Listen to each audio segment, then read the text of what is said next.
Are you crazy? Or are you just mad?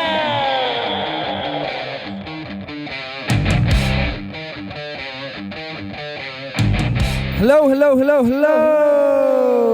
Welcome to the Mad Musicians Against Depression podcast, where we discuss the latest news, research and hot topics surrounding mental health. I'm Thomas Maher, and I'm joined in studio by my beautiful co-host, award-winning singer, songwriter and presenter, Indiraa. What a load of bullshit. Hello, Indiraa. Welcome back to another episode of the Mad Pod podcast. Who said all that crap? I don't know. What? That beautiful bit I bought, and the award, I'm going to invent some more awards so I can have a few more on my name. I think they meant reward. It's a reward for your scalp. What crap are they talking about you? Anyway, welcome again to another episode. Yeah, how are you? Thank you. Yeah, this is the time of the week when I have to shoot myself. Don't worry, leave that pleasure to somebody else. No. I think I bring out the worst and best in you. Well, you know, somebody has to. So, did you have a good weekend? No, actually, I've had a bit of a struggle with myself, but this is my highlight, is coming here and talking about my... I actually... this is actually the highlight of my week at times. I used to think recording music was, but this is as much fun, to be honest, if not more. Mm-hmm. And I've had a lot going on in terms of guests and everything. So it's been, throwing my life out of whack. Yeah. So. Did you want to tell us a bit more about that? Do you want to talk about that? It seems to be obviously something that's on your mind. Well, yeah, just, I'm a creature of habit, and everything has to be done the same way. So if I start doing something, I can't stop it. So if I run, I overrun. When I drink, I overdrink. When I eat, I overeat. Everything is in... and I think I've noticed with my sister being in town that she has the same... both my sisters have the same sort of addictive personality. Mm-hmm. And one of them can't stop eating. I can't stop starving at times, and it's just, I keep looking at it and thinking, my goodness me, there's a lot to be said about DNA. Yeah. So yeah, it's just trying to work it out for myself. And I know with you, Tom, in my life, it's always easy to deal with things because you are very, you know when to say something to me, and you know when I can't deal with listening to it, and it's succinct. All you say is the right things. And in terms of depression, which we talk about, obviously, I think it's trying to find the right cure. As in, medically, I'm obviously not on the right track in my medication. Mm-hmm. Yeah. Ooh.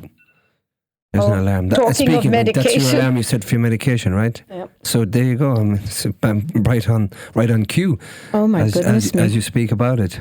Yeah, I think, sometimes when you send me articles on all the new research on medication, I'm beginning to think I need to rethink my medication. To all those out there who feel they are being treated for depression, and initially medication will always make you feel better.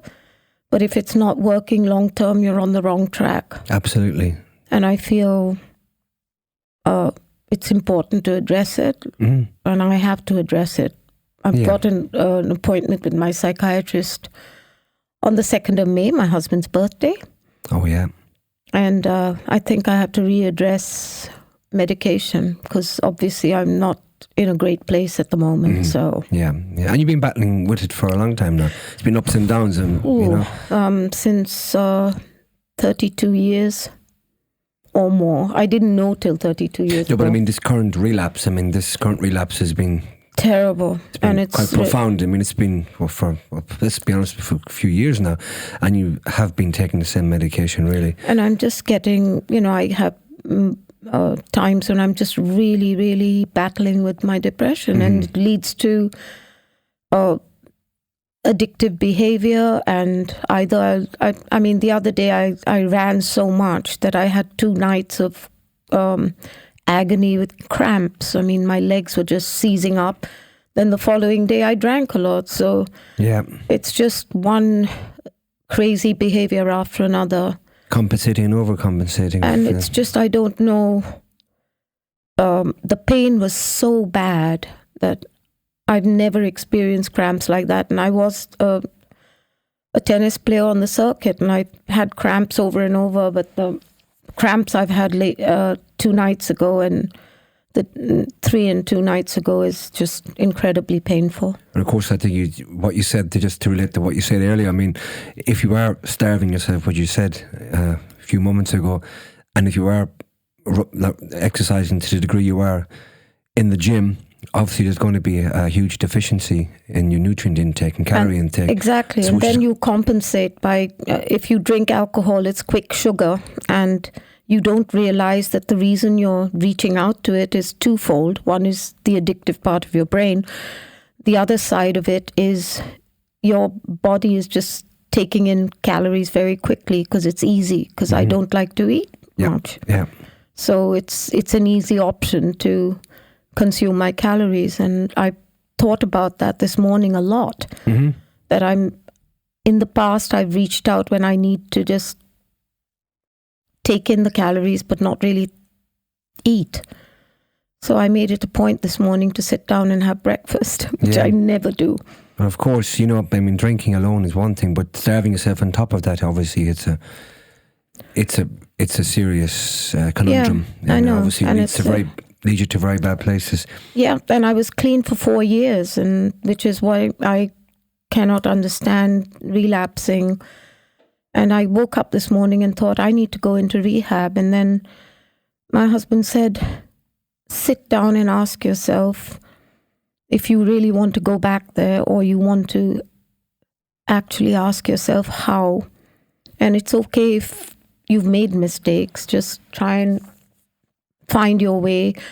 And if you feel the same way in a month's time, then we'll talk about it. But try and give yourself a month of taking your anti-drinking medication and all the rest of it with no break. But I had a break in everything this last 1 month, and I couldn't take the medication because the side effects are pretty dire.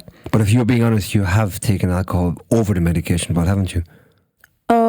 Twice. Otherwise, I just don't take the medication. Yeah. So I think, from knowing you for so well and for so long, I think the root cause of all of this is just the depression. Is your depression is not being addressed how it should be, and I think that is the priority. Getting that addressed. I know if I address that, then I will not have reach out for anything. I never did. Well, of course. I never drank for 55 years, so there's no reason to drink.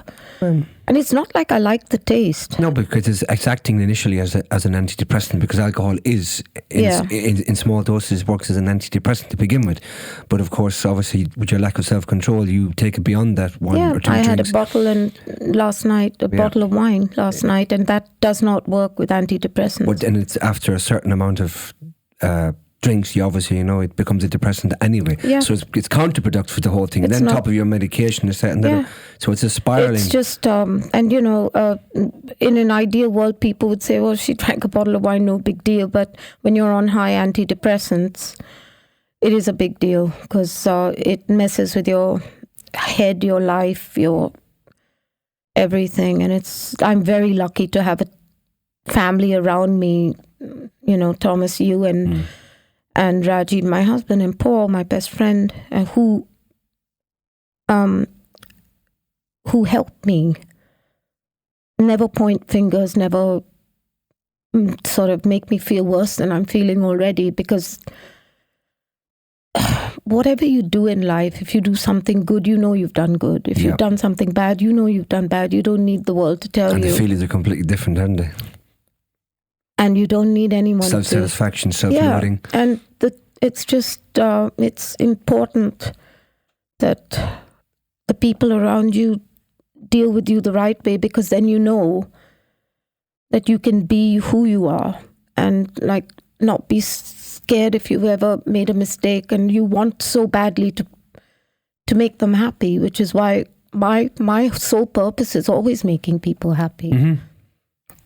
I hate letting people down. Mm-hmm. Of course.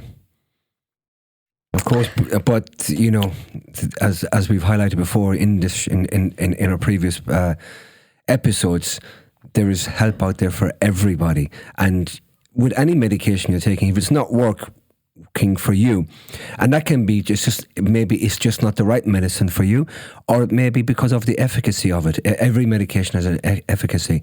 After a period of time you've taken it for such a long time, its usefulness is obviously going to diminish, and you'll need stronger dose of it. I'm on the highest. Yeah, exactly. So you've already, and so now that just obviously suggests that you need to try something different, something new, something different, and then a different medication that's going to obviously do what this medication did for you when you first started taking it. And that's what it is, and that's a very clear point I want to make to everybody, that it's just all about finding the right medication. Even if you're depression, if you're treatment resistant, as TRD, they call it in the medical terms, treatment resistant depression. I didn't know that. Yes, TRD. So there's even medications out there now for that. You've got the ketamine, the psychedelic treatments, all these new treatments are out there. So virtually, because there is no cure.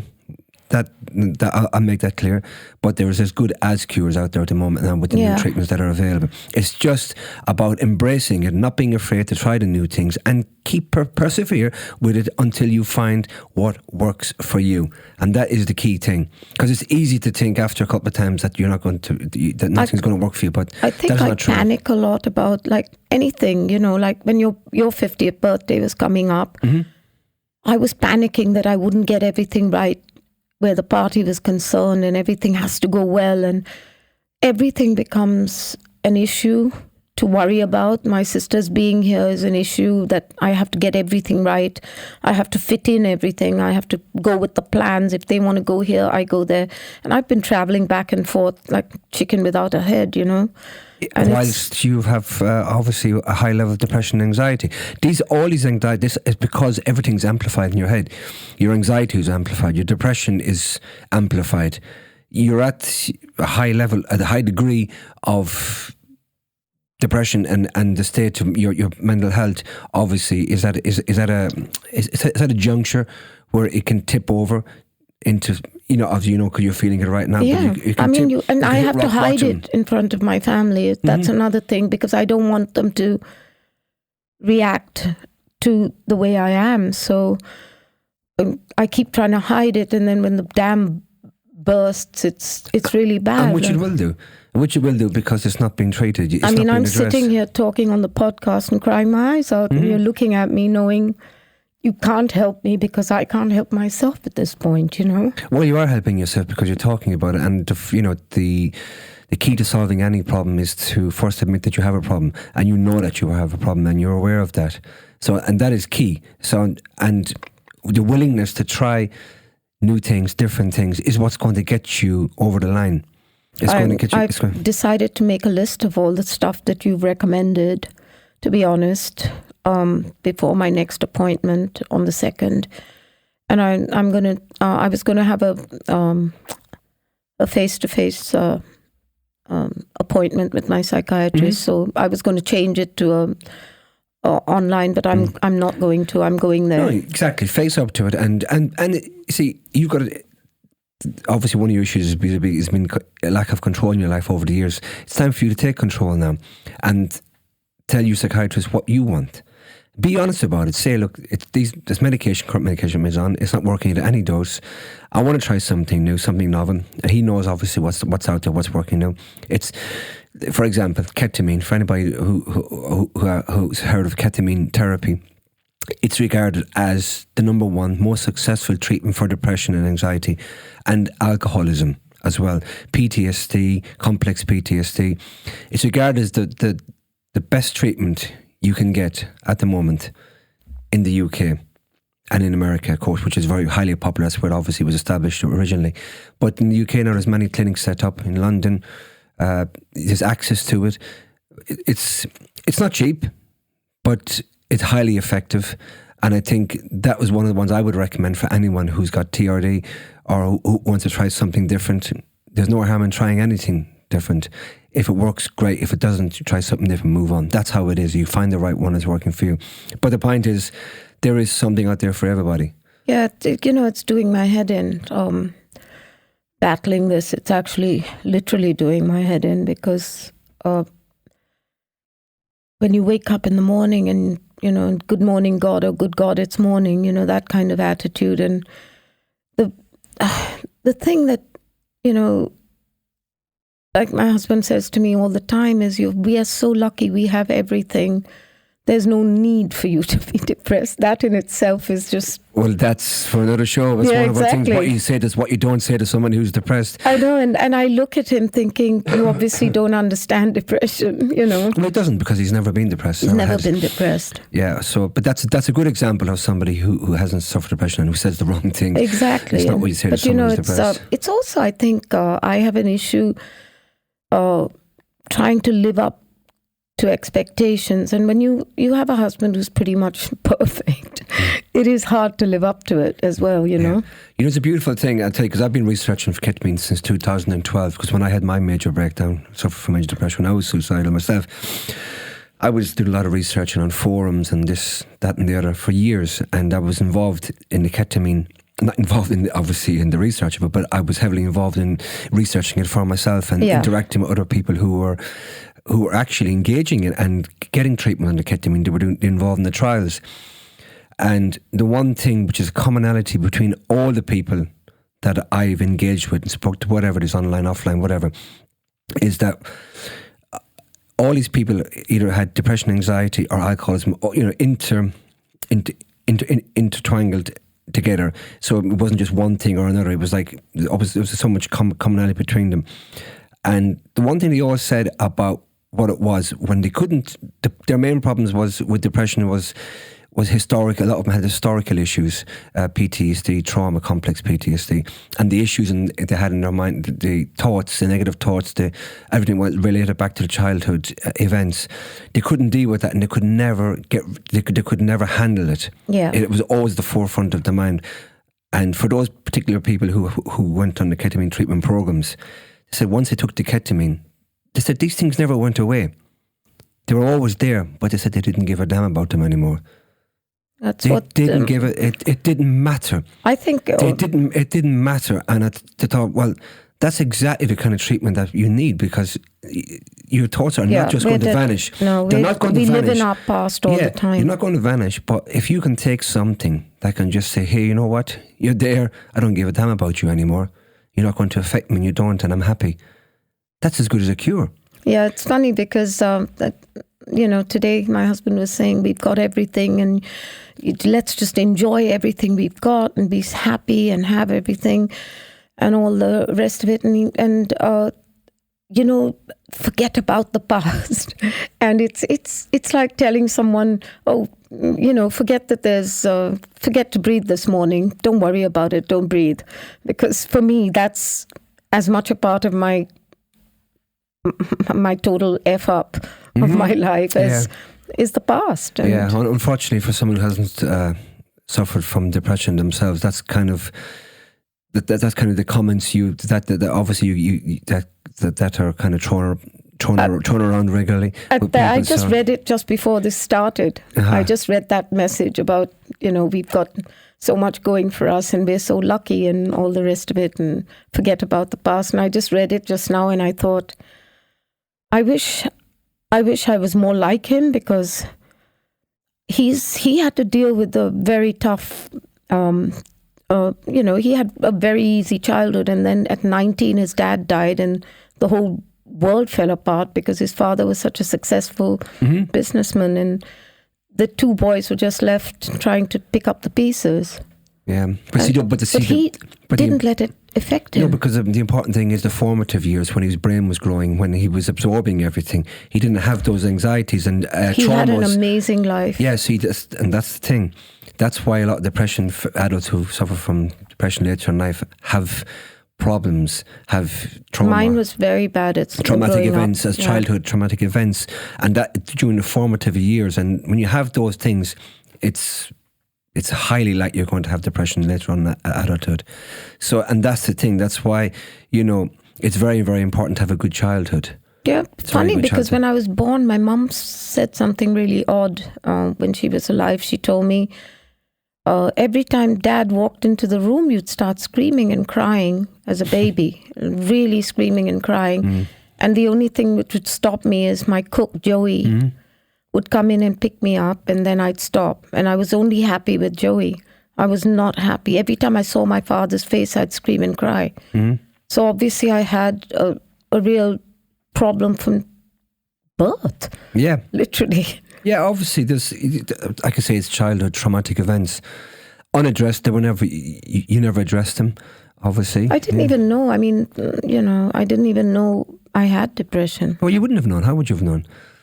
Back in your time as well, it was pretty much a stigma anyway, so it was never what you spoke about. My concentration in class was I used to be, I was a very good student only because I could concentrate for that time only. And then I'd absorb, but I'd come home and I couldn't study, I couldn't do anything. But I was lucky that I could focus when I was in school, you know. But I've got a lot to deal with at the moment in terms of how I handle it. So, put that into perspective. So, if somebody told you there's a treatment out there that it's very likely to work, it'll take all those traumas of childhood and take them on, it'll put them to the back of your head, they won't bother you anymore, you'll feel much happier, it'll give you a new lease of life, it's available to you. Would you try it? Of course. And so I'd do anything to get out of this. And that, exactly. So with that attitude, then you will get the help you need. And there are those treatments which I just spoke to you about. They are. Yeah, I'm going to list it actually, Thomas, and I'm going to talk to my psychiatrist. And remember, it's always your choice. It's your freedom of choice. You've got to try. It's your life. Nobody knows how you're feeling exactly to the extent you're feeling. Only you yourself, and you've got to make those choices for yourself. Because at the end of the day, you want to live a normal life. And when you've been suffering from depression for as long as you have, for all those years, you forget what it's like to be happy. You don't know what it's like to be happy anymore. You living in a world where you've just been depressed for 40 years, 38, 40 years. A long time. I mean, I've known, let me put it this way, I've known for about 30 years. Before that, I didn't even know that I had an issue. Yeah, exactly. And you would have had it, just didn't obviously. I didn't know. Appreciate it. Yeah. The way, I just knew that now. I was very suicidal in my early 20s. Extremely. I mean, I can't, it was, my fantasy was my death, basically. Yeah. And instead of fantasizing about a rock star or something, I was doing just the opposite. It's really weird. Suicidal ideations, yeah. Yeah, a typical symptom of major depression. We have gone way off topic today. In fact, we haven't. This is what this show is about. It's about, if we want to be credible in what we're doing, we have to obviously open up about our own problems, because that's what we're here for. Give people belief and let them know that we're not just here to preach something. We're here to talk about our own problems too, and be open about it, and just show people that when you have a problem, the best way to solving it is to be open about it, is to talk, to have that conversation. That's the first step to getting help. You accept you have a problem, you admit to yourself you have a problem, and you talk about it. But you're the only one I can talk like this to. I'll be honest with you. Okay, all the people out there who are listening will probably laugh at this because I'm doing it on the air, really. But I actually can't talk about this to people.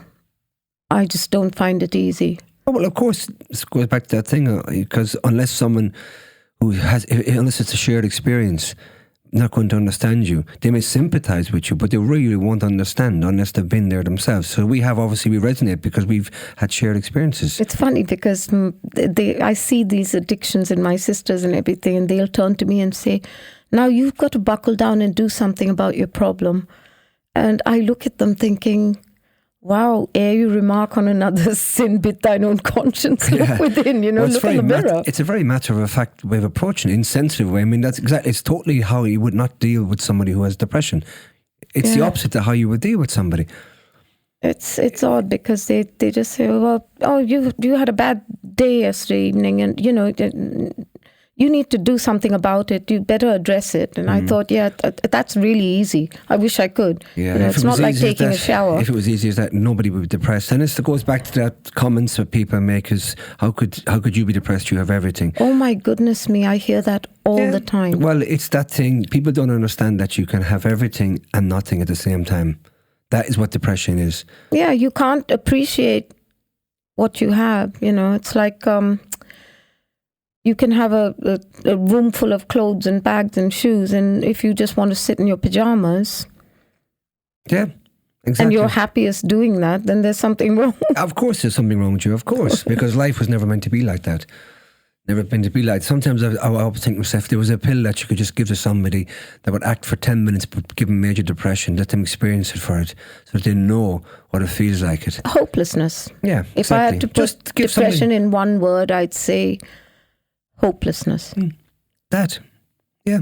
And it is, of course. Yeah, and I don't think people can understand it until they are in a very bad place, either physically, mentally, or something. I don't know whether they reach that point ever, certain people, but I don't wish it on anyone. Absolutely not.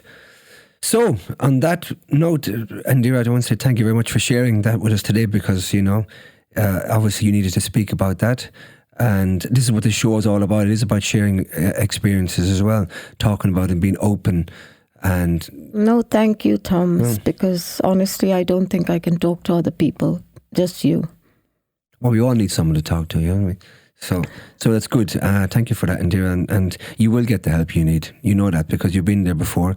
Yep. You've been rock bottom, you'll come back again. And it's time now. Literally, it is time to try something new. Yep. It is trying. And I think based on that, I think would be very well. I think if you're okay with that, we can keep our listeners updated about the progress of what you're doing over the next couple of months. Of course. That'd be very interesting to see what you've done, what you've been doing. I'm your guinea pig, guys. Yes. Okay, so that we'll do that. Okay, so let's go into a bit of research, and this is actually a very interesting article that I pulled out. It's only a recent one, and it's where was it from? I think it was Sky News. Well, maybe Sky, but it's a little bit on our off topic about our ufology in a way, because we know how we love all that. Oh yeah. Yeah. But this headline is called "Stargazing to Improve Your Mental Health." Obviously, people look into the stars for these different reasons, but we know why we look into it. Yeah, I know. But it's just beautiful to know, just by looking into the star, into the universe, looking out there is actually beneficial for mental health. So that is the headline. So here we go. Amy Arthur explores how connecting with the night sky can improve your well-being. Away from the city and looking up at the stars on a clear night, the quiet only disturbed by the occasional hoot of an owl, it can feel like our everyday stresses become lighter, even if only temporarily.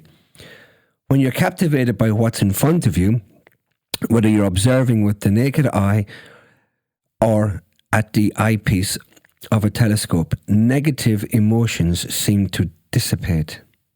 I like that.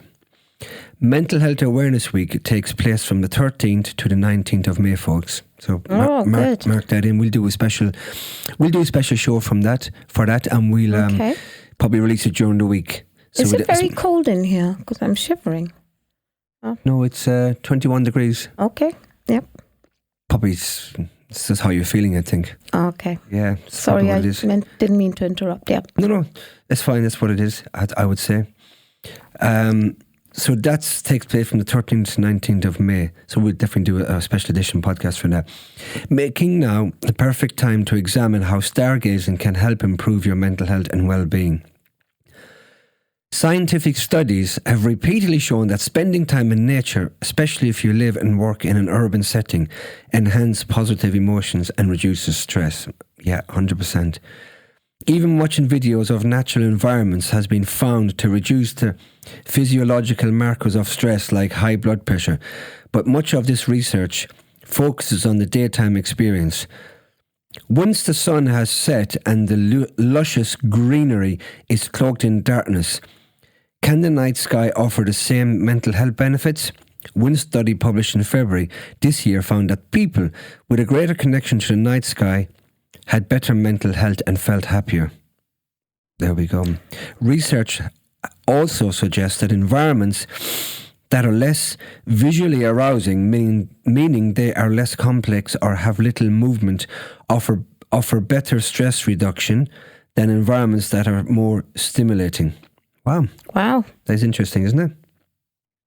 The night sky can, of course, be stimulating and awe-inspiring, but this generally comes from our internal appreciation of the sights before us. Even the busiest of meteor showers will feel more calming than watching the same number of car speed down on a motorway. Ain't that a fact? Of course. That's the last thing I want to see is speeding motorways on the A1, because they do that regularly on the Sunday nights. Lift your eyes, lift your spirits. I like that.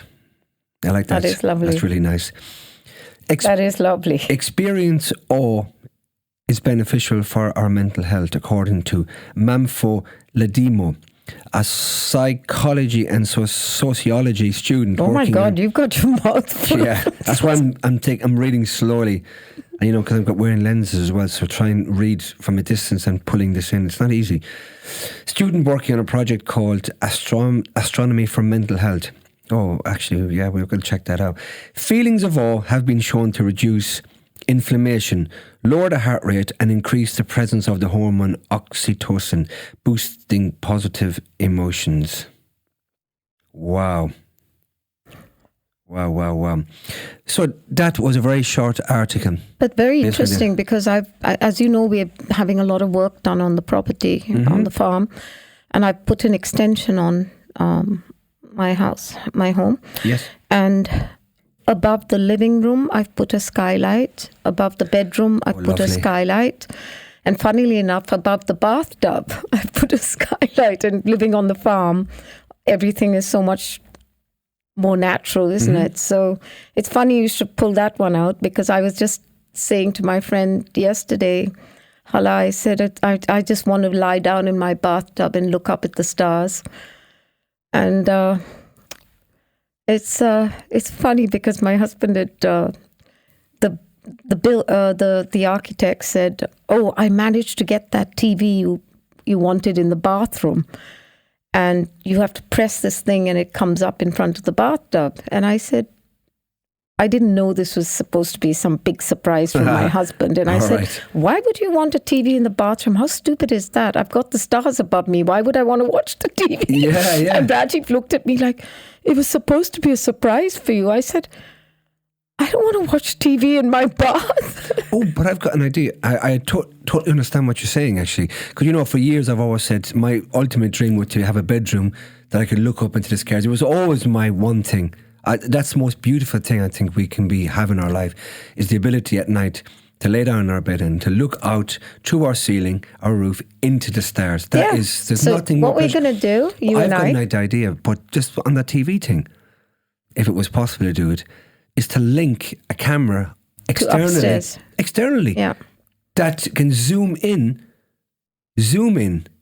to the stars, and you can actually see them on your screen as well. That would be nice. That would be something. Do you know what? I tell you something funny though about this whole thing about looking at the stars.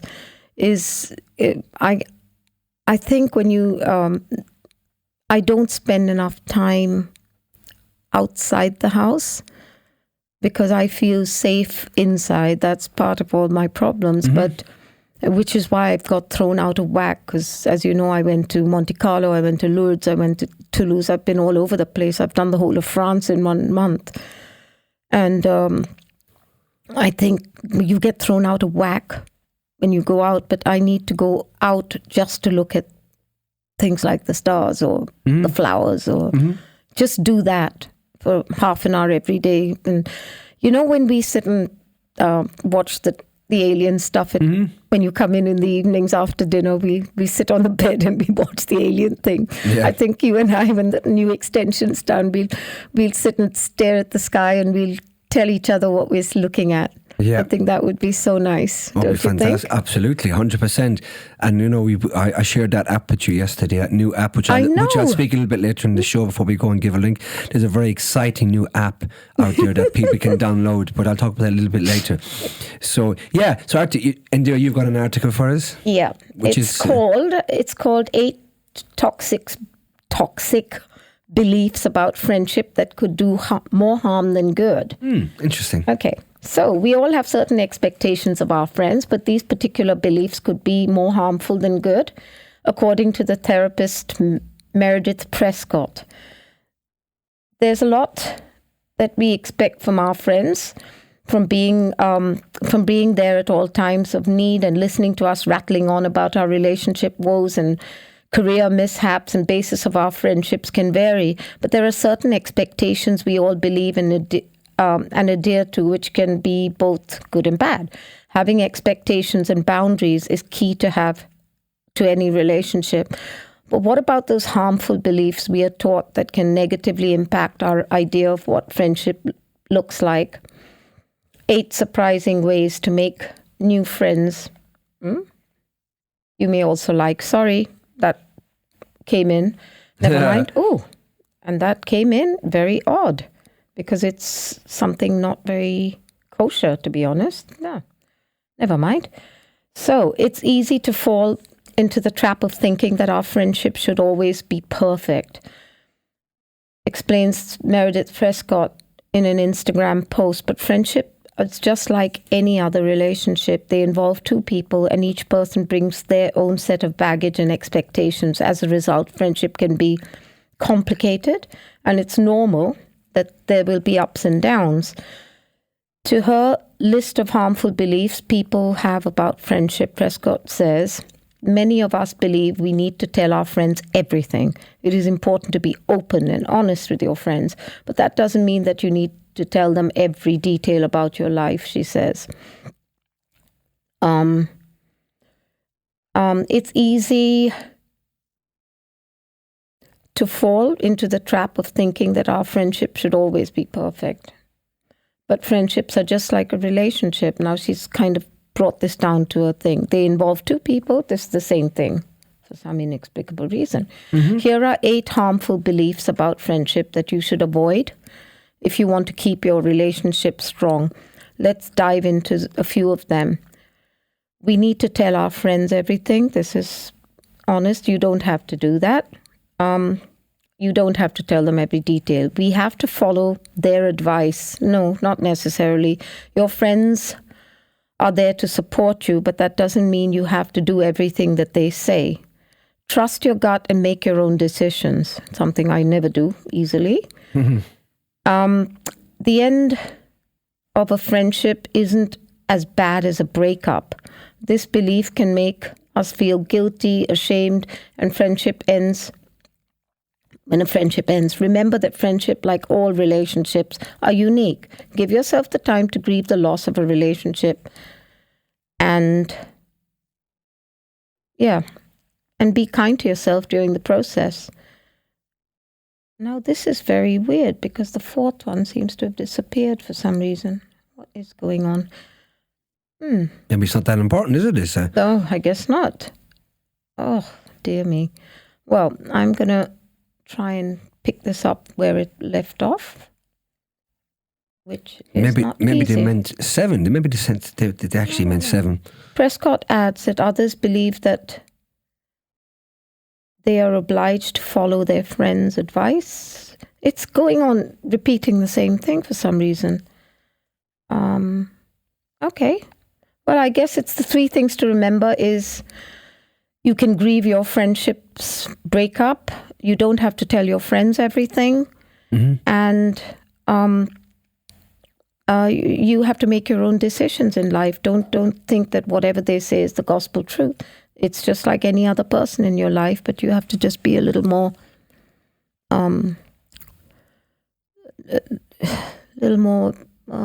what would be the word? We're back on words now again, are we? No, I don't know. Anyway, the fact is, these are the 3 things to remember. I don't know why she said 8, because she's only said 3. She only said 3. Did she say it like that? She's a tree. No, that's you. That's you who says tree. Mm-hmm. Yeah. Okay, so she meant 3 things. Okay, so that was a short article also. Yeah, So and shorter by the end of Shorter, it. yeah. You summarised that very well. Well done. I like that. Yeah, okay. Okay.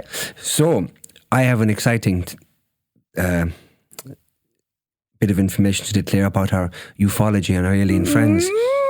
There's a new app. I downloaded it. You downloaded it because I shared it with you. Yes, you did. I did share it with you. Sharing is caring. It's called Enigma. It's Enigma, and it's an official ufology, UAP. Well, they call it UAP now. God, I can't get my head around that. Sorry. It's not. It's just UFO. It's a reporting app that you can report. You can record your sightings yourself through the app. If you see something in the sky, take your phone out, you open the app, you press record, and you send it off. So in order, stargazing, alien spotting, yes, UFO spotting, and then put it on the app. Put it on the app, and then we talk about it in the podcast. This is fantastic for me because it's very exciting. I was always waiting for something like this to happen because now it's becoming very acceptable now that we need to do this together every time something comes in. Of course, you have to have the phones ready. You have to have it ready to take some. And the thing about this app is, you can, once you download the app and open it up, it'll obviously ping your location, and you can look at the map and you'll see all the current locations where sightings are being reported, and you can check the videos. Oh, what fun. And it'll show your local area, wherever you're living. If something's been reported, it'll be there. You just click on it and it'll show you something somebody's recorded from their phone or from another recording device. It is amazing. And you know what? It is amazing. I stand firmly by the fact that human beings must be really up their own butts if they think they're the only living creatures out there in these millions and millions of galaxies. Let's just say it's silly. Yeah. They're silly billies, so they are. Oh my God, you're so mature, aren't you? They're silly billies, they really are. Yeah. I wish you people could see his face when he starts this cute voice thing. He doesn't. Maybe one day we'll do that. We'll do a recording. Yeah, he looks like a little leprechaun when he does that. Don't you say things like that to me. You'd be racist. That's okay. I'm Indian, so you can come up with a million things. You brownie. You green thing, you. You green. You chili chunker. Right. Oh dear. Oh yeah. So there we are. So anyway, I'll provide the link for that site, and so people can download it if you're interested to do so, and obviously share it with us as well. Yeah. You know what I mean? If you want to send something into the pod, you can email us, which of course you know you can. So do it. So I'm going to pick up my next article, and it's a very short article because obviously today's is obviously a podcast with all short articles. And see what I've got here. I just found this one interesting as well, short and sweet, and if I can get it up. If I can get it up, that didn't sound right, did it? No, that sounded like something you should be saying behind closed doors with someone else in front of you. Actually, it's not coming up. So I have to do a short article. But going back to your article. So what have you got? You have... Hang on. I first need to know how to open this wretched thing. Okay, there you go. Science confirms hug can ease pain, anxiety and depression. Ooh. I want to be a panda, I've decided. Okay, so this is what it's all about. You need hugs, basically. You might have already guessed this, but science has confirmed that hugs are good for you. Hugs and other forms of physical touch can help with physical and mental health in people of all ages, according to a new review of 212 previous studies. By combining the findings of all these studies, the research team from University in Bochum in Germany. Here we go. And the Netherlands Institute of Neuroscience was able to get a broader picture of how touch might be beneficial. You know, you and I need a course in how to speak English before we do anything else. There you go. Okay. And you were battening me down over those weeks. We were aware of the importance of touch as a health intervention, but despite many studies, it remained unclear how to use it optimally, that effects can be expected specifically. God, there are a lot of E's here. And what the influencing factors are, says neuroscientist Julian Packheiser from University Bochum. Bochum. I think it's Bochum. It's Bochum. Anyone who knows how to do this, please let us know. The new piece of research covering 12,966 participants, why not 67? Across all the various studies provided some clarity. Touch was shown to reduce feelings of pain, depression, anxiety, and the positive effect of observed in both children and adults.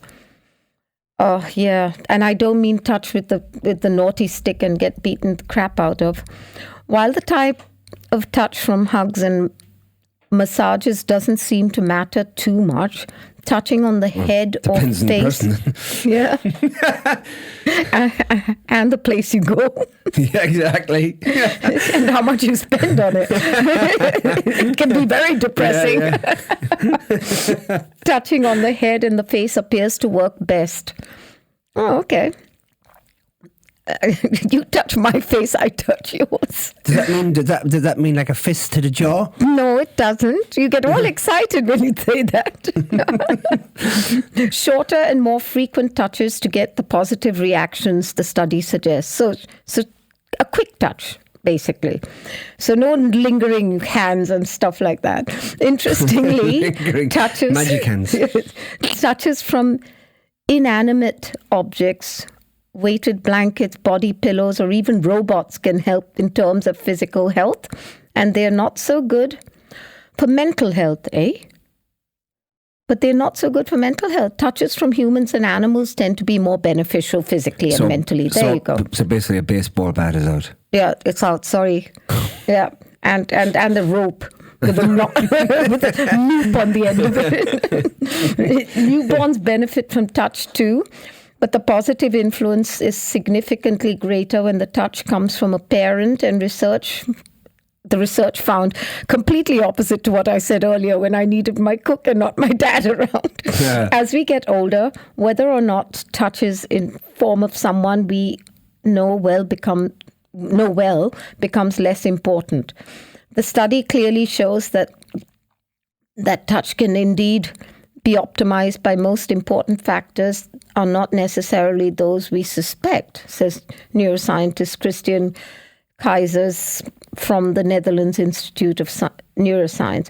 Of course, does that mean you can go and touch up strangers on the road and it's okay? Well, I think some people will take that as a given. That is really bad. I'm sorry. You can't just do that, okay? All of you out there. No touching strangers on the road. Yeah. Of course, while a large meta-analysis like this helps spot larger patterns across the populations, responses to touch still vary from a lot of person to person. The researchers also emphasize that touch needs to be consensual for it to be beneficial. I should jolly well hope so. For many of us, though, spending more time in physical contact and others can bolster many aspects of our health, the data shows.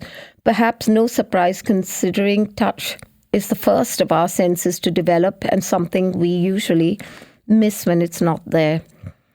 If you feel like hugging a family or friend, don't hold back as long as other person is giving their consent, says Packheiser.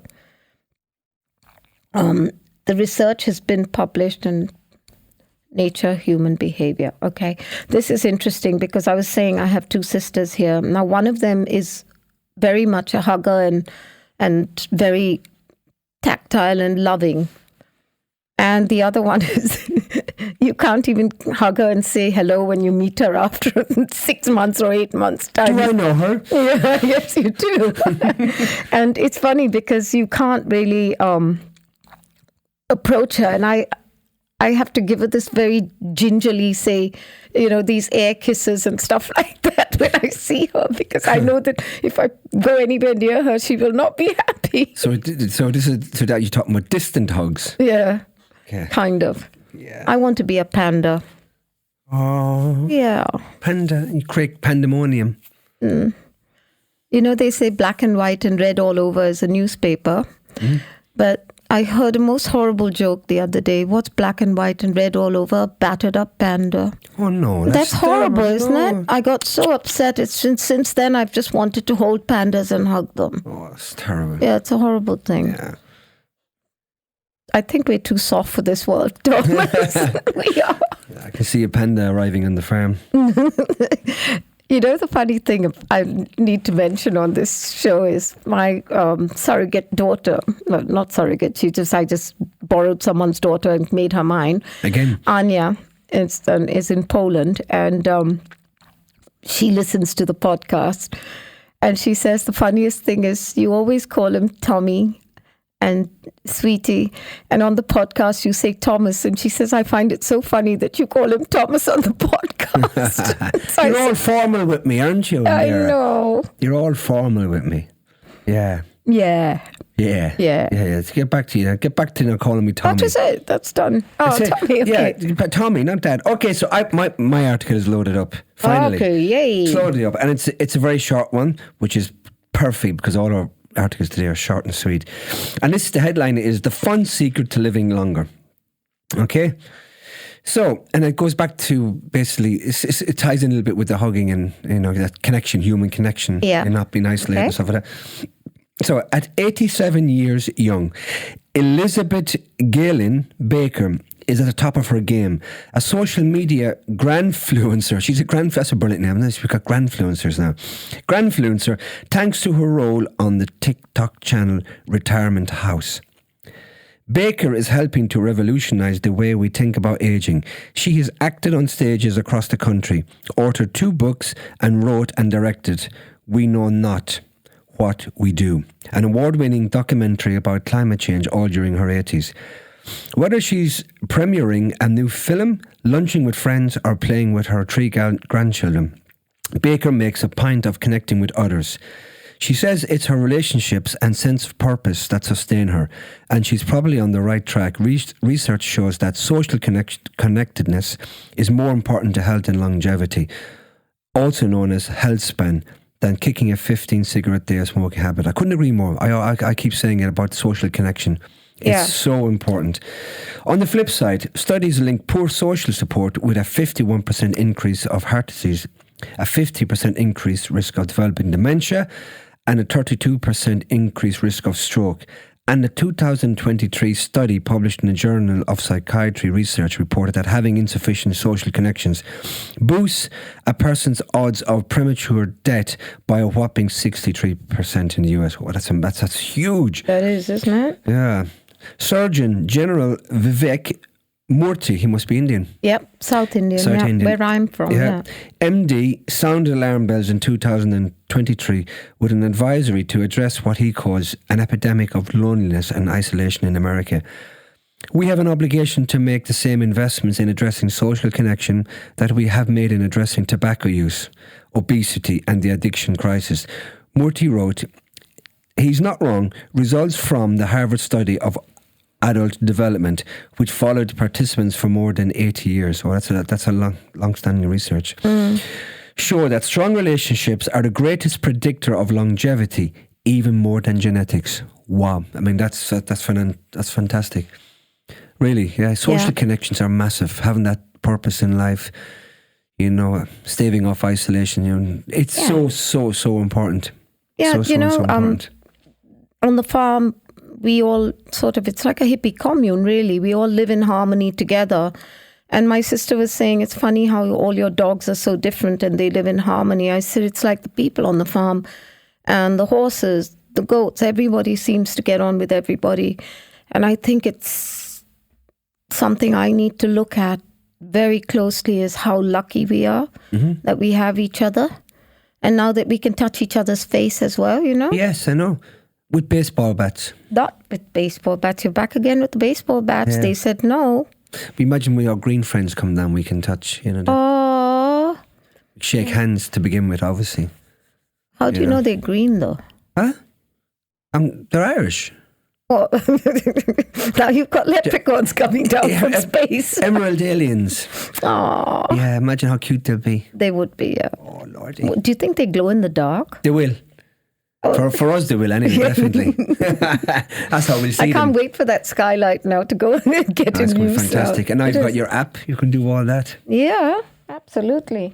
Record the evidence. Yeah, Yes, it's going to be fantastic. Some great times ahead. yeah, absolutely. Absolutely. So that was a great article I just read out, which you finally came up. And thanks, Indira, for obviously your honesty and talking about your current situation, your journey that you're on at the moment.